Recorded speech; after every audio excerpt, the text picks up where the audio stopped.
Just how and when dogs and people became friends isn't clear. The ancestors of this dog were Old World wolves, more likely to eat people than to serve them. Scientists believe that when the first humans migrated to North America 12,000 years ago, they brought the family dog with them.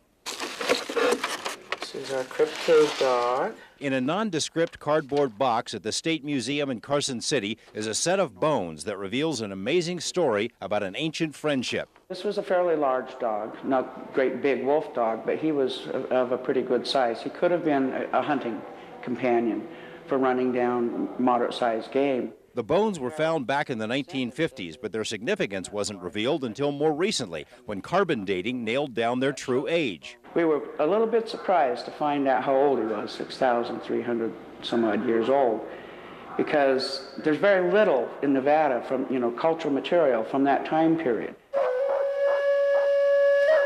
Little is known about the people who lived in Nevada 6,300 years ago, let alone any dogs. That period was considered the harshest in the history of the Great Basin. A great drought was ending, although parts of northern Nevada were marshlands that might have appeared much as they do today.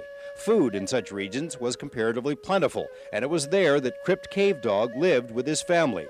Dogs then were useful as sentries or in hunting, but the nature of these remains suggests a special relationship. He was completely articulated and wrapped in a fish net. Fish nets were very valuable to, any nets were very valuable to people living in the desert. That's how they got quantity of food that allowed them to live through the winter. To have sacrificed a net to wrap around this dog meant he was very important to the people. It's comparable, she says, to how early people would have buried one of their children.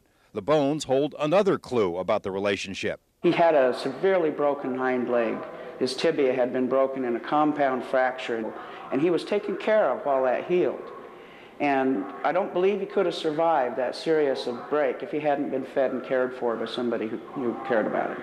Danzy says the leg may have been fractured during hunting, as if crushed by the weight of a larger prey. The break meant the dog could no longer hunt or take care of itself, but it lived on for a few more years and was well fed by its family. Just as scientists are unable to establish firm links between ancient peoples and modern populations, there isn't much to connect Crypt Cave Dog to any modern dog species. However, there are some clues. He was so well preserved in the dry Nevada cave that bits of skin and yellow fur were preserved. His size, behavior, and coloring are nearly identical, researchers say, to a modern feral species known as the Carolina dog. As close as we can guess, you're looking at Crypt Cave Dog.